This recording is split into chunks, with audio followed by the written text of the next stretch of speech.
உன்னை காணோன்னு நான் எவ்வளவு பயந்துட்டேன் தெரியுமா? சாரிடி, ரொம்ப லேட் பண்ணிட்டேன்ல. பரவாயில்லங்க. ரொம்ப பயந்துட்டியா? நான் ஏன் பயப்படணும்? ஏண்டி, தனியா 6 நாள் இருந்திருக்க, பயப்படலைன்னு சொல்ற? நான் வருத்தப்படுவேன் தானே இப்படி சொல்ற? நான் கிருஷ்ணா பொண்டாட்டியாக்கும், நான் எதுக்கு பயப்படணும்? என்னடி ஒரு மார்க்கமா இருக்கிற? நான் மார்க்கமா இல்ல, ரொமான்ஸா இருக்கிறேன். தெரியுது தெரியுது. இப்படியே பார்த்துட்டு இருந்தேன்னு வையேன், அப்புறம் நடக்கிறதுக்கு நான் பொறுப்பு இல்லப்பா. என்ன பண்ணுவீங்க? என்னடி பயம் விட்டு போச்சா? ஏன் புருஷன்கிட்ட நான் எதுக்கு பயப்படணும்? புருஷனா? புருஷன் என்ன பண்ணுவான் தெரியுமா? இது வரைக்கும் தெரியாது, நீங்க சொல்லி கொடுத்தா தெரிஞ்சுக்கிறேன். நீ ஏன் ஆசைப்பட்டு கேட்டுட்ட? எப்படி சொல்லி கொடுக்காம இருக்க முடியும் சொல்லு. வெட்கம் கலந்த தயக்கத்தோடு மங்கையவள் அவனை பார்க்க, காதலோடு கூடிய ஏக்கத்தோடு அவளை நெருங்கினான் கிருஷ்ணா. கண்களில் காதல் மட்டுமல்ல, ஏக்கமும் இருந்தது. என்னை எப்போது ஆளப்போகிறாய் என அவள் விழிகள் கேட்க, உயர்த்திய பார்வையும் அகண்டவனது மார்பும் அவளுக்கு வெட்கத்தை அதிகரித்தது. மங்கையவளின் கடைக்கண்ணால் அவள் கெஞ்ச, தன்னவளின் ஏக்கத்தை தவிர்க்க மிஞ்ச தயாரானான் கிருஷ்ணன். இருவரின் மூச்சுக்காற்றும் மோதிக்கொண்டது. அவளது மென்மையை தனது நெஞ்சில் தொட்டுக்கொண்ட நொடி தடுமாறினான். இதுவரை காதலில் தன் கம்பீரத்தை தாராளமாக காட்டியவன் தனது ஆளுமையை தன்னவள் தாங்குவாளா என யோசித்தான். அவள் அருகில் நெருங்கி அவள் நெற்றியை வருட மங்கையவள் மெய் சிலிர்த்து நின்றாள். அவள் அவனிடம் தன்னை முழுமையாக ஒப்படைத்து நிற்க, அவள் நாடியை பிடித்து தலையை உயர்த்தியவன், அம்மோ, உன் மனசு முழுசா என்கிட்ட வந்துருச்சு. அதே மாதிரி நீ என் முழு மனைவியானதுக்கு அப்புறம்தான் எல்லாம். அவன் கூறிய அந்த ஒரு நொடியில் அவள் கண்களில் தோன்றிய ஏமாற்றத்தை கண்டவன் வந்த சிரிப்பை மறைத்துக் கொண்டு, என்னடி எதையோ எதிர்பார்த்திருப்ப போல? இல்லையே. தெரியுது. என்ன தெரியுது? நீ எதையுமே எதிர்பார்க்கலன்னு தெரியுது. நீங்க ரொம்ப மோசம். இதுக்கேவா? அந்த நேரம் கதவு தட்டப்பட்டது. சார். சொல்லு நவீன், கிளம்பலாமா? எஸ் சார், நீங்க சொன்ன மாதிரி எல்லாம் ரெடி, நம்ம கிளம்பலாம். அம்மோ, இங்க பாரு, நம்ம 2 பேரும் நேரா கோயிலுக்கு போக போறோம். அங்க நமக்கு கல்யாணத்தை முடிச்சுட்டு தான் நம்ம வீட்டுக்கே போக போறோம். இல்லங்க, வீட்டுக்கு தெரியாம எப்படி கல்யாணம் பண்ணிக்கிறது? இங்க பாரு, நீ ஒன்னும் ஆரம்ப கட்டத்துல இல்ல. உனக்கு கல்யாண ஏற்பாடுகள்லாம் பண்ணி கல்யாண மண்டபத்துல இருந்து தப்பிச்சு வந்திருக்க. இப்ப மட்டும் இப்படியே போய் நின்னு வச்சுக்கோ, வாய்க்கு வந்ததெல்லாம் பேசுவாங்க. எங்க சொன்னா அவங்க புரிஞ்சுப்பாங்க. நீ தான் நான் சொல்றத புரிஞ்சுக்க மாட்டேங்கிற. இல்லங்க, அவங்களுக்கு ஒரு வாய்ப்பு கொடுத்து பார்க்கலாமே. இங்க பாரு ஹதி, அந்த கட்டத்துல எப்பவோ தாண்டியாச்சு. இப்ப என்னால உன்னை விட்டு ஒரு நிமிஷம் கூட இருக்க முடியாது. என்னங்க, அம்மா பாட்டு சொல்லி பெர்மிஷன் வாங்கிட்டு கல்யாணம் பண்ணிக்கலாம். நம்ம கல்யாணம் பண்ணிக்க போறோம்னா அவங்க ரொம்ப சந்தோஷப்படுவாங்க. நீ புரியாம பேசுற.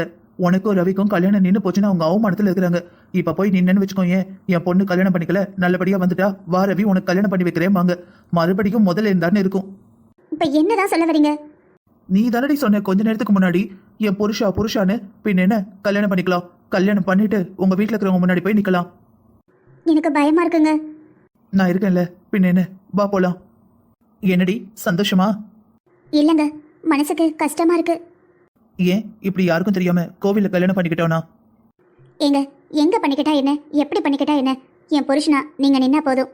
அதை பத்திலாம் எனக்கு எந்த கவலையும் இல்லை. ஆனா சொந்த பந்தம் எல்லாரும் இருந்தும் இப்படி தனியா பண்ணிக்கிறமே, அது ஒண்ணுதான். கவலைப்படாம இரு, எல்லாரையும் கூப்பிட்டு ரிசப்ஷனை பெருசா வச்சிடலாம். ஏங்க, என்னடி வீட்டுல எப்படிங்க சொல்றது? எதை சொல்ல போற? உங்களுக்கு எப்ப பார்த்தாலும் இதே விளையாட்டு தான். மேரேஜ பத்தி. யாரோட மேரேஜ் பத்தி?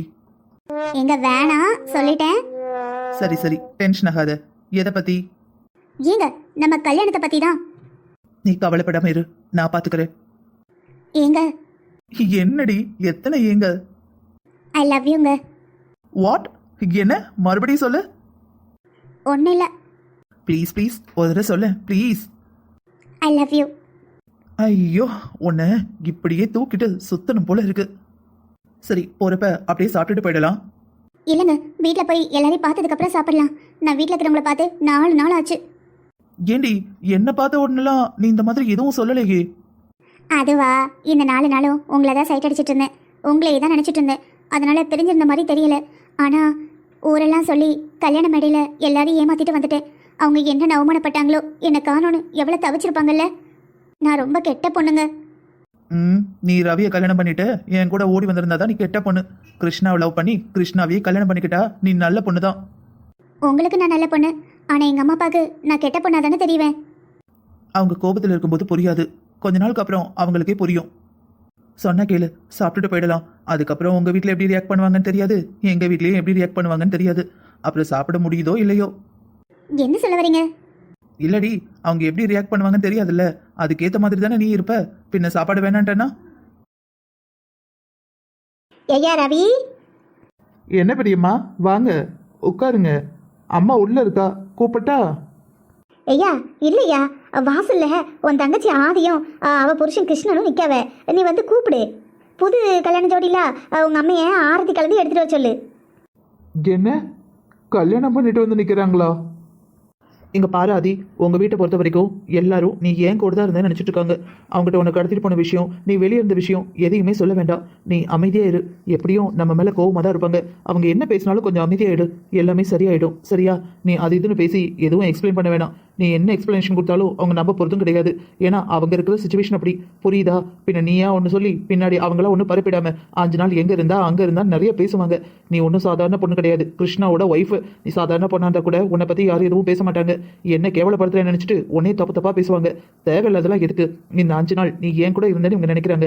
அதை அப்படியே நினைச்சிட்டு போட்டும். இப்போ அதுல என்ன பிரச்சனை இருக்கு? புரியுதுல என்ன சொல்றது? நீங்க நான் உண்மையை சொல்லனா அவங்க எல்லாரும் உங்களை தப்பா நினைச்சுப்பாங்க. நீ உண்மையை சொல்லணும்னு எந்த அவசியமும் இல்லை. என்ன தப்பா பேசினா கூட பரவாயில்ல, உன்னை யாரும் தப்பா பேசிடக்கூடாது. புரிஞ்சுதா? எவ்வளவு திமிர் இருந்தா பெத்தவங்களை மீறி, கூட பிறந்தவனை மீறி, உனக்கு பேசி முடிச்ச பையனை மீறி கல்யாணத்தை விட்டு ஓடி போயிருப்ப. நான் அப்பவே சொன்னேன், படிச்சு சொன்னேன். ஏதாவது கேட்டீங்களா? பொம்பளை பிள்ளைக்கு ஃபோன் வாங்கி கொடுக்காதீங்க, 24 மணி நேரமும் ஃபோனை நோண்டிக்கிட்டு இருக்கா, என்ன ஏதுன்னு பாருங்கன்னு. நீங்க தான் இந்த காலத்து பிள்ளைங்க ஃபோனில் எல்லாத்தையும் படிப்பாங்க, எல்லாத்தையும் கற்றுப்பாங்க, அது அப்படின்னு வானத்தை வளைச்சிருவாங்க, மேகத்தை குத்திடுவாங்க, கிழிச்சிருவாங்கன்னு என்னென்னவோ சொன்னீங்க. கடைசியில் எங்கே வந்து நின்றுருக்கு பாருங்க. ஏமா இப்படி பண்ண? நான் உன்னை வளர்க்கறதுல எங்க தப்பு பண்ணேன்? உனக்கு நிறைய ஃப்ரீடம் கொடுத்து தானே வளர்த்தேன். நல்லா படிப்ப, நல்ல பெரிய ஆளாவேன்னு தானே உன்கிட்ட ஃப்ரெண்ட்லியா பழகணும். ஏமா அப்படி பண்ண? என்ன ஆதி இதெல்லாம்? என்ன இதெல்லாம்? நான் கூட அப்பேற்பட்ட கிருஷ்ணா லவ் பண்ணா கூட என் தங்கச்சி அக்செப்ட் பண்ணலன்னு எவ்வளவு பெருமையா பேசினேன் தெரியுமா? ஆனா நீ இவனை லவ் பண்றேன்னு சொல்லியிருந்தா, ஒரு வார்த்தை சொல்லியிருந்தா நாங்க கல்யாணத்தை நிறுத்தி இருப்போம்ல. ஏய் என்ன, சரி விடுங்க, நடந்தது நடந்து போச்சு. நீங்க பார்த்த மாப்பிள்ள தானே, உங்க சமந்தாரி மவன் தானே. 2 சம்மந்தம் ஏற்கனவே பண்ணிருக்கீங்க, இது 3வது சம்மந்தம். எதுக்கு இவ்வளவு கோவப்படுறீங்க? நடந்தது எதையாவது மாத்த முடிய போகுதா? ஏப்பா சொன்ன கேளுங்க. ஏண்டி, உனக்கு இந்த வயசுல எப்படி கேக்குதுன்னா முதல்ல சொல்லி தொலைய வேண்டியதானே. எங்க பாருங்க, வார்த்தையை அளந்து பேசுங்க. வாய் இருக்குங்கிறதுனால என்ன வேணா பேசலான்னு அர்த்தம் கிடையாது. இத பாருப்பா, நான் என் மகாட்ட பேசிட்டு இருக்கேன், வேற யார்கிட்டயும் பேசல. கொஞ்சம் கூட மான வெக்க இல்லாம மாலை கழுத்துமா வந்து நிக்கிறான். உன்ன என்னங்க, நானும் பாத்துக்கிட்டு இருக்கேன், மாத்தி மாத்தி அடிச்சுக்கிட்டு இருக்கீங்க. கேட்க ஆள் இல்ல நினைச்சீங்களா? அவ மேல இன்னொரு அடி விழுந்தது, அவ்வளவுதான் சொல்லிட்டேன். இங்கிட்டு வாங்க பெரியம்மா.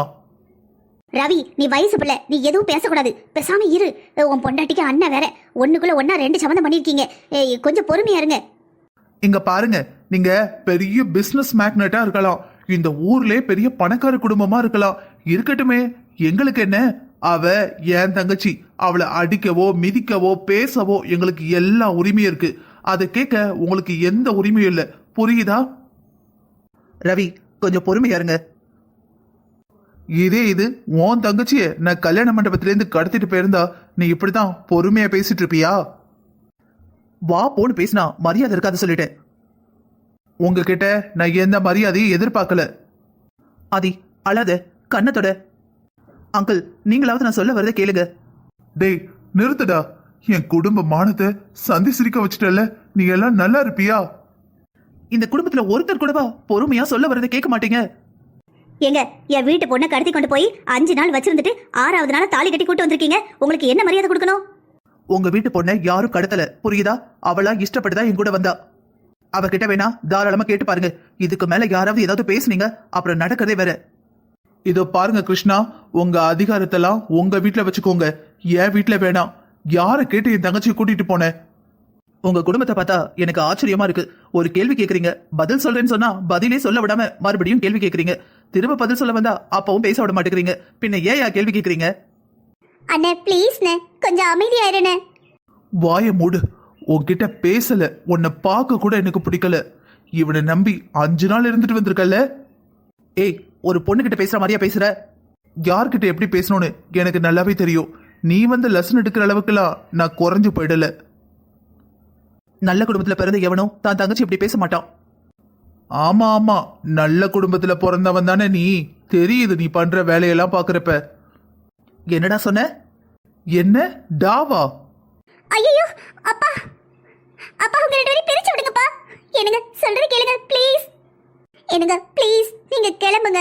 நான் இவங்கிட்ட பேசி புரிய வைக்கிறேன் ப்ளீஸ். ஏண்டி, உங்க அண்ணன் என்ன அடிச்சிட்டான், நீ என்னடானா எங்க அண்ணனை விட்டுருங்க எங்க அண்ணனை விட்டுருங்கன்னு கத்துற? உனக்கு உங்க அண்ணன் தான் பெருசுன்னு நிரூபிச்சிட்டல.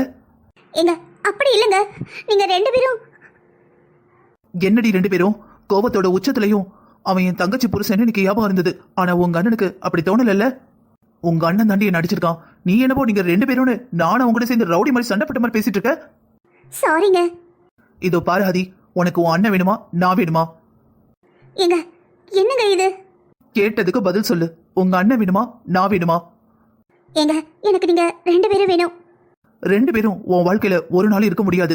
உனக்கு நான் இல்ல உங்க அண்ணன், 2 பேத்துல யாரு?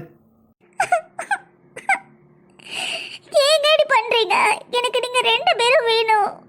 எங்க அண்ணன் எனக்கு அப்பா மாதிரி. என் சின்ன வயசுல இருந்து அவன் கூட தான் நான் ரொம்ப க்ளோஸ். நான் வேணும்னா என் கூட கிளம்பி வா. இல்ல உங்க அண்ணன் வேணும்னா நீ இங்கே இரு. என் பொண்டாட்டிக்கு நான் தான் முதல்ல இருக்கணும். அவளோட முழு பாசமும் எனக்கு மட்டும்தான். அவளோட கவனம், அக்கறை, அன்பு, கண்ணீர் எல்லாமே எனக்காக தான் இருக்கணும். ஏங்க அரக்க மாதிரி அசுர மாதிரி நடந்துக்கிறீங்க? நீங்க மட்டும் தானா? அப்ப எங்க அப்பா, எங்க அம்மா, எங்க அண்ணன்?